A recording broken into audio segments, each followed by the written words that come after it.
serious funding issue for a lot of the rest. And I know they're looking at the RIF program. I couldn't tell you where, what the issues are with that and where they're at. Probably so difficult to get into it. I wonder if you got a comment on the yes, I would say that I support everything you're saying. We worked long and hard on that particular project, but we have another example of a project that we're processing now at the Port of Oakland, at the former Oakland Army base, where we're working with the private sector who's going to make an investment in bringing in trade and logistics facilities, infrastructure, and rail connectivity.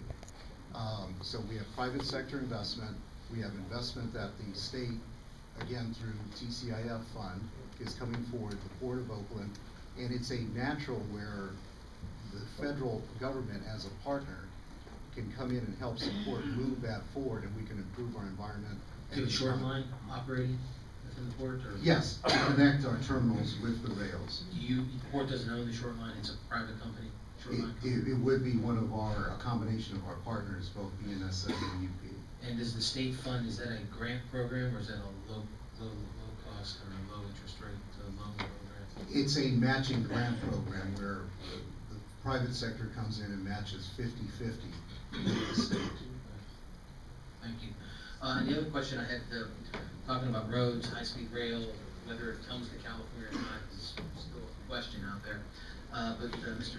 Denishoff, ag mitigation, is that something you're working on? Is ag mitigation, is that something you do in that area? Many bankers will do ag-land mitigation. This is a good opportunity because most mitigation bankers are small business people and or landowners. So landowners can reach out to firms like CHWO and other people to help them get through the process of providing it. And what it does really is provide an added value to that agriculturalist who's trying to keep their land. And those are situations where willing landowners, which they'll put up land to protect it in perpetuity, and allow someone to do their project and offset those mitigation impacts. And it's a lot faster if you can just go directly, pay your $200 and get out of jail, rather than having to fight the process and approving the timelines. It's a huge concern in the ag community. And I also want to say I appreciate knowing you're here. I didn't realize you existed. And I think many of my colleagues may be in the same situation I am. And hopefully we can get you or some of you folks from Washington brief us on what you do. And I think it sounds like a great private sector initiative. And it sounds like everybody's nodding their head. It sounds like it's working. And I'd like to learn more about it. So thank you very much. I yield back.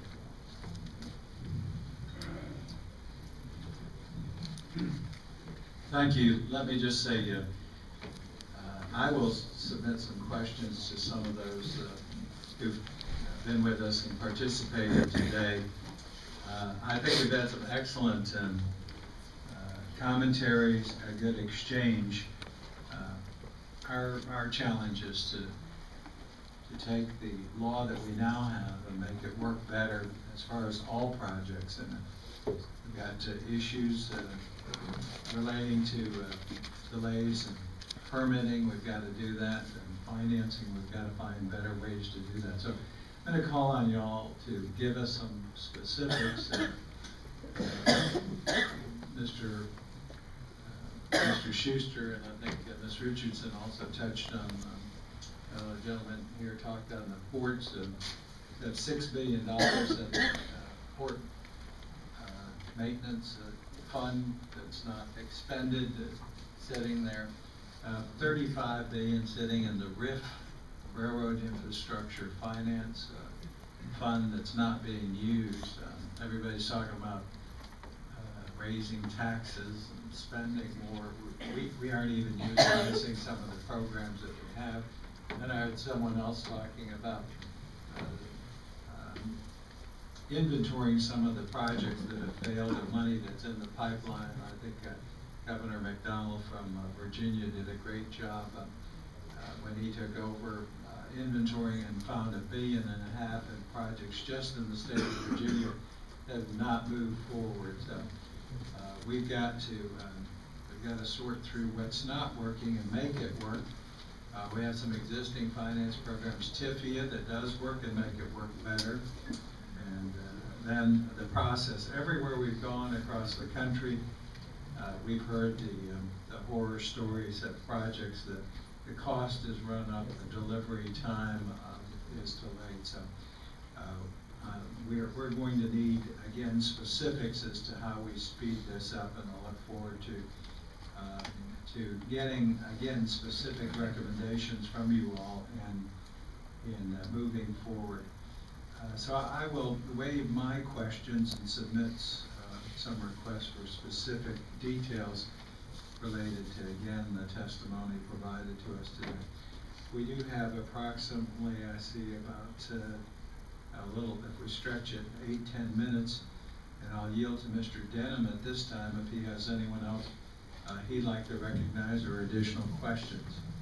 Thank you, Mr. Chairman. Just two final questions, and actually the questions actually go out to members in the audience. The first one that we haven't really touched on yet this morning, we are the most productive ag area, and a lot of these transportation projects will cut through ag land, oftentimes creating buffer zones, creating challenges with pollination, with irrigation, and we've got Manuel Cunha here, Cole Upton.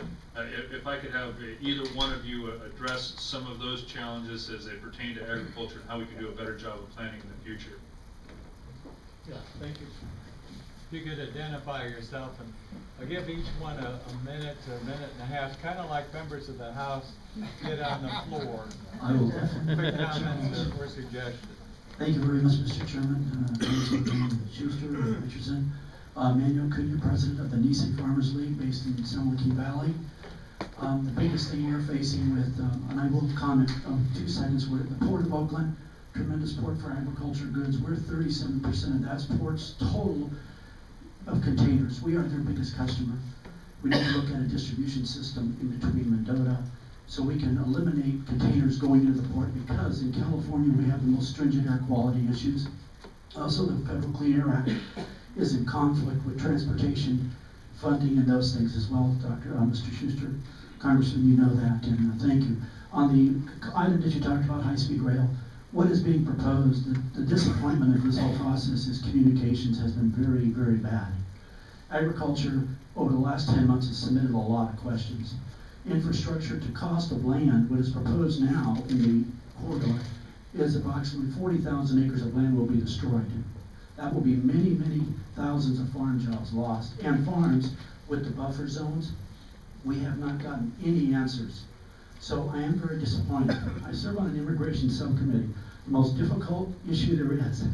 And I can at least communicate with the UFW and unions more friendlier than I've ever been involved in this item. So it is going to damage a lot of farmland. The value of farmland will go down. I also serve on the Federal Reserve Board. So I know what dollars and economics are for this country, and agriculture is the major consumer of into the treasury. And this valley is so crucial. We cannot destroy it. We want to work with the rail authority. The days seem to forgot what this valley is about. And so I yield. Thank you very much for that. Others, Mr. Denham?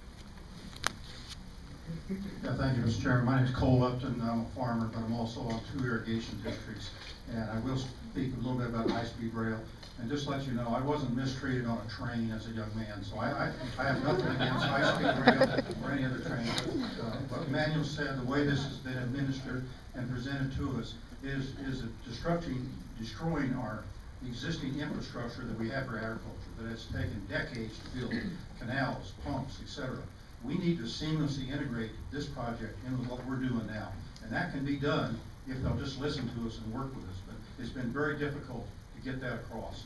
Changing the communications process and also the requirements of the law for cooperative collaboration, I guess, is what you're talking about. Yes, sir. Okay, thank you. Others? Mr. Denham? Just one final question. I know we've got a representative from Caltrans here. I would just ask my final question, how can the federal government and California work better together as we're planning some of these transportation projects? Identify yourself, please. Good morning. Yeah, I'm Sherry Ellert with California Department of Transportation, representing the Fresno area, which actually spans from Kern County up north to Madera. And Your question, Representative Denham, is how can we work better in cooperation with the federal government? And I think for the department, we'd like to have an opportunity to provide input into this new legislation, the new authorization. We don't call it a reauthorization because we're looking for changes and reform.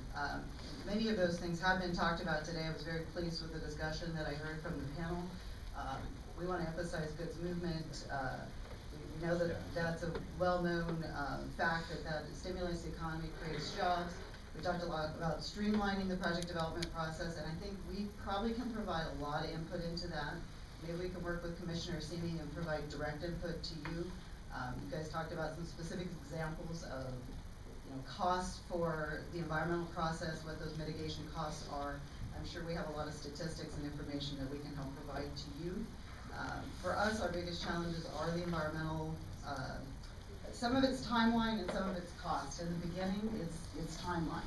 Developing the environmental documents, getting those environmental processes approved, procedures. In the end of the project, it's getting those permits. And we have a lot of challenges with the resource agencies, both federal and state. So we are always looking for ways to make that happen faster and keep the costs down, because we're finding that the mitigation costs are rising. We can't find mitigation lands. They're not available to us. It's those kinds of things that we really need to improve and have the opportunities to provide input on that. Consolidation of federal programs has also been talked about today. We strongly recommend that in the new authorization we look at reducing those programs to provide more flexibility to the states. And one thing that was brought up, and I think I want to toot our horn a little bit, is the NEPA delegation. We were one of the only states that took advantage of NEPA delegation. We do have statistics that show that the but the NEPA document approval process is shorter by 14 months in the state of California than prior to NEPA delegation. So we would recommend a permanent NEPA delegation, at least for the state of California, and provide that opportunity to other states as well. Thank you. We had one hand up here, and she'll be the last one, and we'll be on time, pretty much on time. Would you identify yourself? Yes, I'm Susan Anderson, Fresno County Supervisor representing District 2. And I want to thank all of you for being here today, and especially Congressman Denham for bringing this forum to Fresno, because as you know, many times the Valley is overlooked, and we appreciate the opportunity to address you here today.